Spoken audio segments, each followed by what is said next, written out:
Bonjour à tous, c'est Killer qui vous parle donc pour une nouvelle review vidéo qui en fait est la seconde partie de la review d'hier qui était consacrée à l'Ultimate Action Dragon Destroyer, un set Mega Block de Dragon's Universe. Donc pour ceux qui ne s'en souviendraient pas, c'était ça, voilà, donc je vous montre le mode d'emploi vu qu'effectivement la boîte est un peu grosse et comme le mode d'emploi reprend l'image de base de la boîte, il n'y a pas besoin de vous la montrer. Donc voilà ce que je vous ai reviewé hier, enfin hier je vous ai reviewé les deux dragons donc et les trois bonhommes, vu qu'effectivement pour ceux qui ne connaîtraient pas qui prendraient la review en cours de route, même si je vous conseille d'aller voir avant la partie 1, et bien Dragon's Universe, tout bêtement, c'est un univers où se battent deux factions dans un univers futuriste. La première faction, c'est les humains sous le nom de l'Alliance, et la seconde faction, c'est les dragons sous le nom des Prédavors. Voilà. Et donc hier, je vous avais reviewé ces deux factions-là, enfin le contenu de ce set-là, donc avec les trois bonhommes de l'Alliance et les deux dragons des Prédavors. Et donc aujourd'hui, eh bien, je vais vous reviewer le gros set en lui-même, qui est aussi connu sous le nom de l'Alliance Warbird, tout bêtement. Donc c'est une espèce de gros set, donc je vous rappelle que c'est le plus gros set de la gamme en 2010. Il coûtait d'abord 50 €, maintenant on peut le trouver à 40 voire 30 dans certains magasins. Donc voilà le set en lui-même. Donc je vais peut-être, attendez, voilà, remonter mes manches pour pas que vous ayez mon gros pull rouge en plein dans la face. Donc voici le set en lui-même qu'on va pouvoir déjà de base diviser en deux sections. La section que j'appelle la section en fait jeu de construction, celle-ci, et la section armes à feu. Vu qu'effectivement, vous avez vu hier sur la boîte met en avant le fait qu'on avait des sons et lumières comme mécanisme, comme une espèce de, oui, pas vraiment mécanisme, une espèce de fonctionnalité du set, c'était les sons et lumières. Et donc ces sons et lumières-là proviendront de cette arme-là, de ce pistolet, vu qu'effectivement, j'enlève ça. Donc ça, on en parlera plus tard. Vu qu'effectivement, le set, alors, attendez, je vais poser ça tranquillement. Le set est donc composé, comme je dis, d'une arme à feu, enfin d'une arme à feu, voilà, d'une arme en jouet, vraiment indépendante. Vraiment, c'est un jouet en lui-même, c'est une espèce d'arme, comme vous pouvez le voir.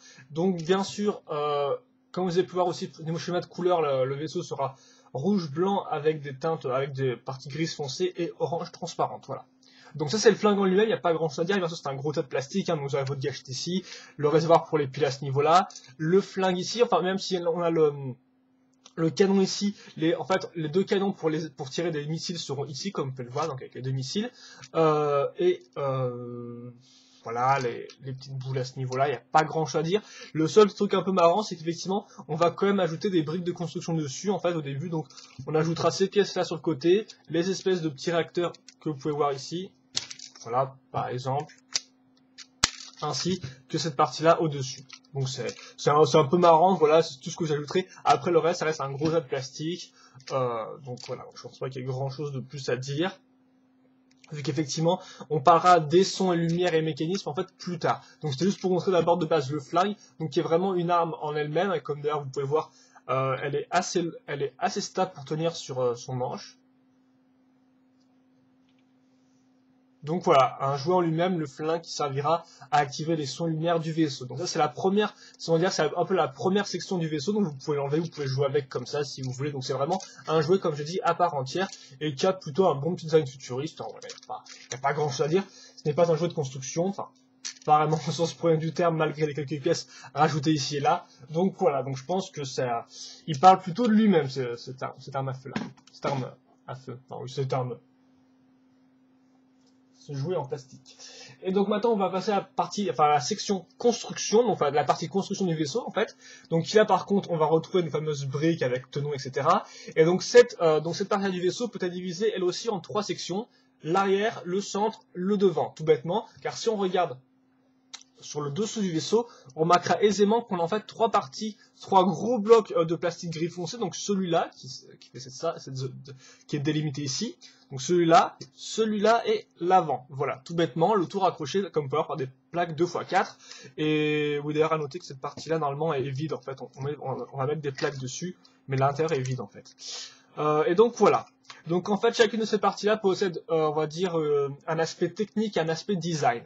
Donc, on va commencer par la partie arrière d'abord. La partie arrière, l'aspect technique, c'est avant tout d'accrocher l'arme à feu. Donc comme on peut le voir ici, on aura une espèce de grand truc pour coulisser l'arme, ainsi qu'un interrupteur pour bloquer l'arme ou la débloquer, tout bêtement. Donc ça c'est la partie technique de l'arme. Après niveau design, ça servira avant tout à caser les ailes. Donc à caser les ailes grâce aux connecteurs qui sont directement incrustés dans le bloc. Donc c'est vraiment un seul bloc d'une pièce. Et donc après on mettra les ailes donc grâce au bol jaune. Donc là par contre, niveau construction, on retrouvera un nouveau moule d'aile qui est quand même beaucoup plus gros que ceux qu'on avait eu l'occasion de voir auparavant. Après on va caser une grosse brique pentue à ce niveau-là, donc qui est vraiment très longue, qu'on avait déjà vu sur le vaisseau jaune. Ici un réacteur au milieu qui est entouré de briques circulaires, enfin oui, de briques un peu arrondies. Pas vraiment arrondies, enfin des briques circulaires tout bêtement, et ici une espèce de petite aile à l'arrière. Voilà, donc c'est tout simple, hein, ni plus ni moins, juste l'aile avec quelques pièces rajoutées ici et là par-dessus. Donc c'est la partie arrière. Ensuite on va passer à la partie du milieu qui est elle reliée à la partie arrière grâce à ces petites pièces courbées comme on peut le voir à ce niveau-là.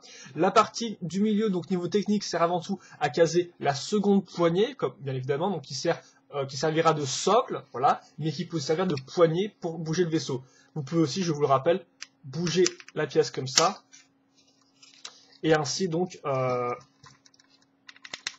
fait, ne plus avoir le... C'est vrai que c'est toujours un peu brutal ce truc. Ça vous permet en fait d'enlever le côté socle, en fait, tout bêtement, le côté socle et gâchette, et donc là vous avez des espèces d'ailes normales, tout bêtement, voilà. Comme ça. Donc ça c'est pour la partie technique, c'est la poignée. Après la partie design, il n'y a pas grand chose à dire. On aura juste un espèce d'espace vide avec quelques plaques, comme on peut le voir, inclinées, ainsi qu'une arme à feu. Donc en fait, ici c'est avant tout l'espace de tir, donc avec plaques inclinées. Là on a une grosse arme de ce côté-là, voilà, donc comme une arme de base, hein, que vous avez déjà dû voir dans d'autres sets auparavant, avec quelques pièces rajoutées en plus ici, qui peut tourner grâce à une espèce de petite brique, qui en fait celle-ci. Et donc voilà, vous verrez par la suite qu'on rajoutera aussi la mitrailleuse lourde que je vous ai montré hier avec un des bonhommes à ce niveau-là en fait. Mais ça on en parlera après. Et enfin, donc la troisième partie, elle par contre n'a pas de côté technique, c'est-à-dire qu'effectivement elle n'a aucun rôle en lui-même, elle n'a qu'un côté design vu qu'effectivement, eh bien, on va retrouver le cockpit à ce niveau-là, donc le cockpit qui est fait là aussi avec beaucoup de briques inclinées, donc ici, là, voilà, sur les côtés avec bien sûr la petite brique imprimée avec le petit logo de l'Alliance à ce niveau-là, la vitre bien évidemment qui peut s'ouvrir et se refermer, l'espèce de petite pièce ici. D'ailleurs, si on ouvre en fer, on remarquera que l'intérieur du cockpit n'est pas détaillé, il n'y a pas de panneau de contrôle, juste quelques plaques ici et là pour pouvoir poser le bonhomme dedans. Et encore, il n'y a pas vraiment de siège à proprement parler, hein, comme on peut le remarquer, voilà. Donc ça, c'est l'intérieur du cockpit. Après, sur les côtés, en fait, on va pouvoir caser les ailes grâce... En fait, les ailes sont casées. Alors, vous m'excuserez. À noter aussi que le vaisseau ne tient pas dans cette position-là, hein, comme vous pouvez remarquer. Le vaisseau a vraiment besoin de l'arme pour tenir. Parce que sinon, bien sûr, il s'affaisse en arrière. Donc, voilà un peu à quoi ressemble l'espèce de partie latérale. Donc, on va accrocher ça grâce au trou de la grosse plaque grise ici, tout bêtement. Après, donc, on aura un réacteur sur lequel on va accrocher ces fameuses pièces-là que vous connaissez bien, je pense, parce qu'elles reviennent dans la plupart des vaisseaux, des 3 vaisseaux. Et ensuite, directement, vous voyez au bout, on a directement un connecteur qui est relié à cette partie-là. Dessus, on va caser l'aile, qu'on a déjà vu d'ailleurs dans le vaisseau blanc, voilà, avec un petit tuyau qui passe d'ici à là, et voilà, on a notre partie qui est finie. Il reste donc après, ainsi, plus qu'à la fixer à ce niveau-là. Comme ça, voilà. Et ensuite, c'est tout en fait. Voilà, vous avez vos deux parties des ailes qui sont parallèles entre elles, et donc à peu près tout après ce niveau-là. Ça n'a qu'une importance de design, donc beaucoup de briques pointues. Et donc, je pense qu'on a fait le tour du véhicule. Oui. Donc, eh bien, je vais tout bêtement maintenant relier. Quoique, attendez, je vais voir ce que je fais. Ouais, je vais d'abord, voilà, c'est très simple à faire, donc j'ai juste d'abord relier le flingue comme ça, donc comme vous pouvez le voir, hein, c'est grâce à cette partie blanche en dessous, j'ai qu'à la faire coulisser à ce niveau-là, voilà, et quand je suis au maximum, j'ai plus qu'à appuyer sur le bouton pour fermer le pistolet, tout bêtement, voilà. Donc voilà, un peu à quoi ressemble le set quand il est fini, donc je vais vite fait faire un turnaround, si je peux. Oh là, attention mes livres. Donc excusez-moi si vous voyez pas l'entier. Donc il se tient comme ça, vous pouvez la remarquer, voilà, comme ça, à deux mains.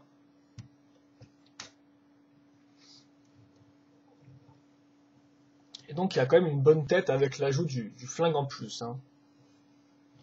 On ne peut le nier.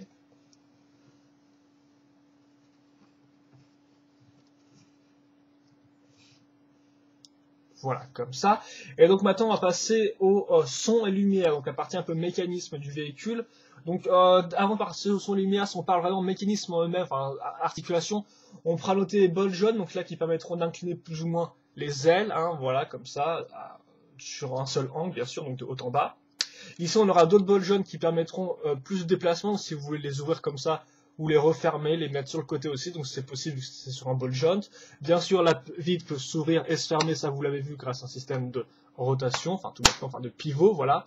Et enfin, ici aussi, on aura un pivot pour pouvoir tourner l'arme de gauche à droite, mais pas de haut en bas, hélas. Voilà. Donc ça, c'est plus ou moins les différents mécanismes, enfin les points d'articulation du vaisseau en lui-même. Maintenant, on va passer au son et lumière. Alors en tout, il faut savoir qu'il y en a 6, 3 qui peuvent être faits avec le flingue tout seul, et 3 autres qu'on fera en fait quand l'arme sera raccrochée au reste du vaisseau. Donc tout d'abord, je vais activer l'arme en... oula, attends, comme ça, un peu droit. Je vais activer l'arme avec le gros interrupteur.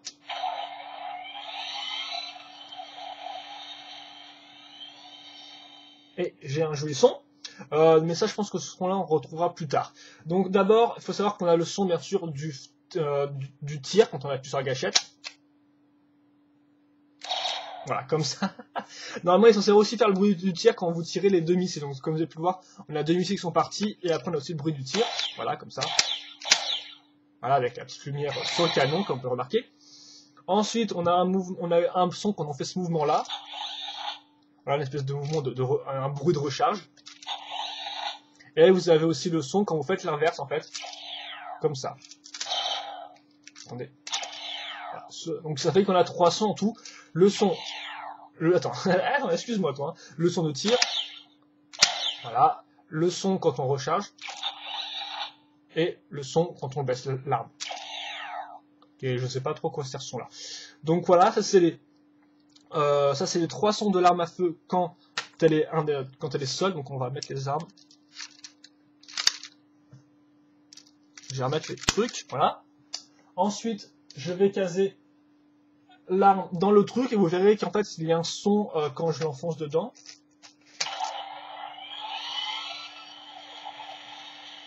Voilà. Qui est en fait le son quand j'allume l'arme, donc en fait un espèce de son comme si le véhicule décollait ou on va dire était prêt sur la rampe de lancement. Et ensuite bah, j'ai 2 sons différents maintenant. J'ai le son de tir qui est différent du premier. Si je dis pas de bêtises, normalement il est vraiment différent. Et j'ai aussi le son quand je bouge le vaisseau de gauche à droite. Voilà. Un espèce de son de vol comme ça. Merci, c'est bon. J'ai compris, voilà. Donc, en clair, vous avez 3 sons, vous l'avez vu, donc 3 qui se font quand l'arme est détachée du véhicule, donc enfin du reste du vaisseau. Donc, un son de tir, un son de ce que j'appelle un son de recharge et un son quand vous pointez l'arme vers le bas. Et ensuite, vous avez 3 sons avec le véhicule, donc un son soit quand vous allumez le pistolet, soit quand vous l'enfoncez dans le reste du vaisseau. Un son quand vous tirez, qui est différent du premier, et un son aussi quand vous bougez le vaisseau de gauche à droite, qui fait un son, donc, comme vous avez pu le voir. Et marche, toi. Voilà. Un son, donc, comme si le vaisseau volait. Donc, 3 sons avec, bien sûr, les lumières, comme vous avez pu le voir, qui s'allument ou s'éteignent, donc, sur les deux boules ici, et aussi à l'avant du canon, tout maintenant.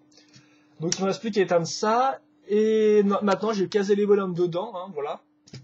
Je vais caser les bonhommes dedans, et donc, normalement, on sera bon pour la fin de la review, quoi, tout maintenant. Donc, après, il n'y a plus grand chose à dire.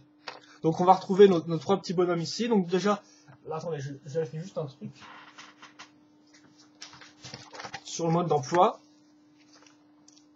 Vous m'excuserez, cette review était peut-être un peu bazar comme review, donc voilà. C'est vrai que souvent, quand je la fais vite fait au saut du lit, j'ai des fois pas trop le temps de mettre en place mes idées. Voilà, comment ça marche. Donc souvenez-vous, c'est l'espèce de stand pour la mitrailleuse lourde, et bien Megablock a fait un peu les radins, ce qui fait qu'effectivement, on va la réutiliser on va réutiliser l'arme et la mitrailleuse lourde, en fait, tout bêtement ici, voilà, comme ça, ce qui fait qu'on a 2 armes maintenant au niveau du stand de tir. À noter d'ailleurs que c'est un peu débile, vu qu'effectivement le stand de tir est ouvert, en fait, ce qui fait que les dragons, quand ils volent, bah, les dragons volent, bien évidemment, ils peuvent en fait attaquer cette position-là, donc c'est un peu débile quand on y réfléchit. Donc, alors l'idée, c'est, moi, je mets leurs armes dans le dos,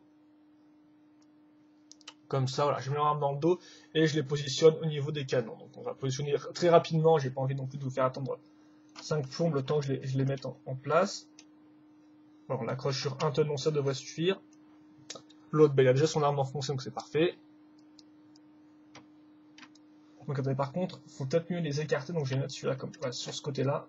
Donc vous pouvez facilement faire tenir 2 bonhommes dedans, dans cette espèce d'espace de tir, il n'y a pas de gros problème normalement. Bon, faut un peu les décaler pour qu'ils soient pas l'un contre l'autre, mais voilà, vous pouvez en mettre 2, même 3, je dirais. Sérieusement, si vous les serrez bien, vous pouvez en mettre un qui attend ici et un qui est un peu plus libre ici. Donc vous pouvez mettre jusqu'à 4 bonhommes, je dirais, dans ce truc-là. Donc ça peut être utile si vous avez si vous avez d'autres soldats de l'Alliance. Et comme en 2011 sortira un pack de soldats avec 5 bonhommes dedans, bah, c'est très sympathique pour rajouter des petits bonhommes au fond du vaisseau. Ensuite, j'ai juste mettre le bonhomme dedans, donc voilà, on l'enfonce comme ça, on réfléchit pas plus, ça marche, hein, voilà. Il rentre, donc il n'y a pas de problème. Même si, ouais, il n'y a pas trop de panneau de contrôle, il n'y a rien. D'ailleurs, je me demande si je peux pas foutre le bouclier avec, effectivement, le bouclier, bah lui, après, est vide. Ouais, je peux mettre le bouclier dans le cockpit, mais bon, ça cache un peu la vue quand même. Donc voilà, on va mettre ça. Attendez. Parce que je pense qu'il vaut mieux le mettre en position un peu allongée. Allez, mais... mets-toi comme ça, voilà. Ça devrait faire l'affaire. Hein. Et donc le bouclier, bon, on va le mettre à l'arrière. Et donc voilà, donc là on a le set qui est presque complet avec nos 3 hommes dedans. Et bien sûr, maintenant il reste à afficher le camp donc, des Prédavores avec les 2 dragons que je vous ai montré aussi hier. Donc Bloodclaw, le marron et vert.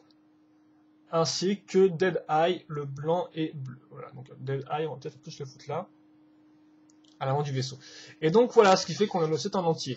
Donc au niveau bilan, bah, je vous ai déjà fait la review hier sur les figurines, enfin avec mon petit plan sur les figurines, donc vite fait un petit rappel. Les 3 figurines sont très bien vu qu'elles sont rares et exclusives à ce set là. Rares pourquoi? Enfin tout bêtement pour la figurine générale qui est assez rare, voilà. Et bien sûr aussi du fait de leur couleur, donc qui les rend exclusifs. Après le problème, on a un bouclier pour 3 figurines, ça c'est un peu dommage. Niveau dragon, c'est soit comme je l'ai dit, on les aime ou on les déteste. Après personnellement, moi je les trouve tout à fait corrects. J'aime un peu plus Dead Eye qui est blanc, donc forcément les couleurs ressortent un peu mieux que sur le marron et vert où là les teintes sont un peu pareilles, donc c'est un peu dommage tout bêtement, voilà. Mais globalement, on a des personnages assez exclusifs, on a les 2 moods pour les dragons, donc ça vaut le coup. Après, le set en lui-même, donc vraiment, le set en lui-même, le vaisseau en lui-même, qu'est-ce qu'il y a là-dessus? Bah, vous pouvez remarquer, niveau construction, bah déjà, on va peut-être conseiller, niveau choix de couleur, il n'y a pas de problème. Je veux dire, rouge, blanc, orange et tout, gris, ça va très bien ensemble. Le seul petit problème qu'on a, c'est que certaines pièces, des fois, sont pas la même teinte, ce qui fait que, par exemple, ici, cette plaque-là est rouge foncé, on va dire, et celle-ci est rouge clair. Donc, ça se voit. Enfin, ça se voit, si, après c'est pas problématique vu les couleurs se mélangent bien ensemble, mais c'est quand même un peu dommage. Après, ça c'est plus un problème je vais dire d'usine, enfin je sais pas trop, mais enfin, un problème de coloration que de schéma de couleur en lui-même, parce que le schéma de couleur en lui-même est, comme vous avez pu le voir, assez bon.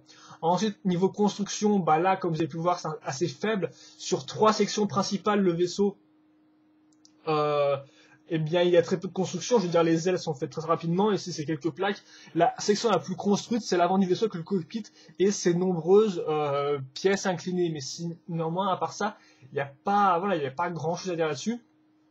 Niveau construction, c'est très limite. Il y a franchement rien de spécial, quoi. Autant des fois, je peux vous dire, ouais, ça peut être intéressant. Là, forcément, on construit, donc on prend part à la construction du jouet. Voilà, on prend part au jouet, en fait, en construisant.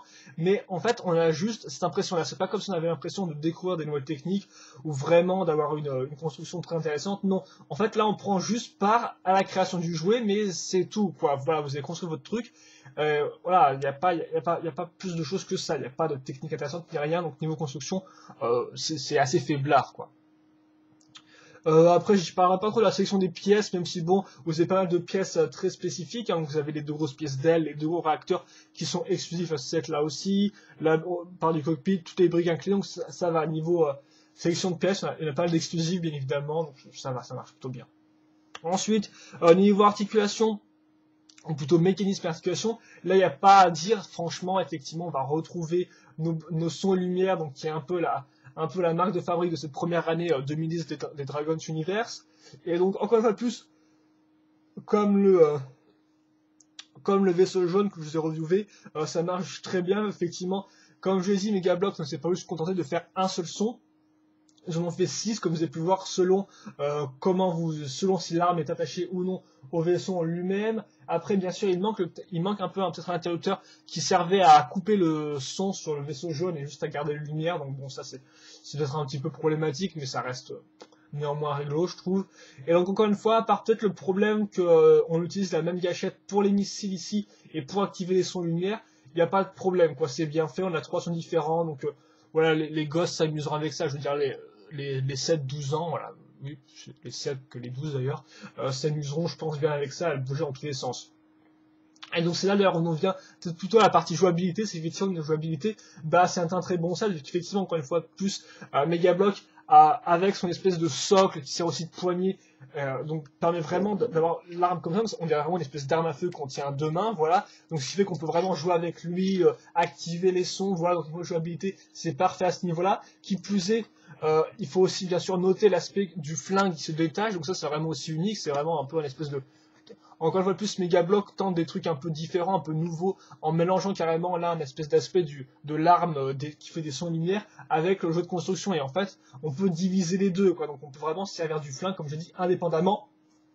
Donc ça d'ailleurs, ça vous amène au point du design. Donc comment, on peut se poser la question, comment rend le vaisseau sans l'arme à feu derrière? Et bien comme vous avez pu le voir, il rend pas génial tout bêtement parce que là, on a une grosse partie qui est toute droite, qui est toute plate, ce qui fait que le vaisseau perd beaucoup en charisme, il est beaucoup moins impressionnant qu'avec l'arme à feu mise à l'arrière. Donc c'est vrai qu'effectivement, en plus de ça, il faut bien avouer que avec juste un seul socle, il ne tient pas debout, quoi. Bien sûr, après, comme je dis, le socle, vous pouvez le détacher comme ça, ce qui fait que vous pourrez le mettre tout le vaisseau au niveau du sol.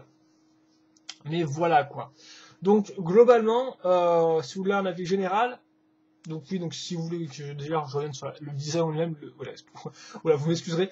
Le design, donc oui, et bien le design est bon. Le design est bon, on pourra juste regretter un peu cet aspect-là un peu ouvert qui est intéressant mais normalement débile quand on pense que les dragons en fait peuvent attaquer comme ça et aller bouffer quelqu'un. D'autant plus que les armes ne peuvent pas se mettre en l'air, elles peuvent juste tourner sur les côtés, hein, ça vous l'avez vu. Donc voilà, mis à part ça, niveau design, j'ai pas de gros problèmes. Je trouve qu'il est pas mal, ça offre une bonne alternative.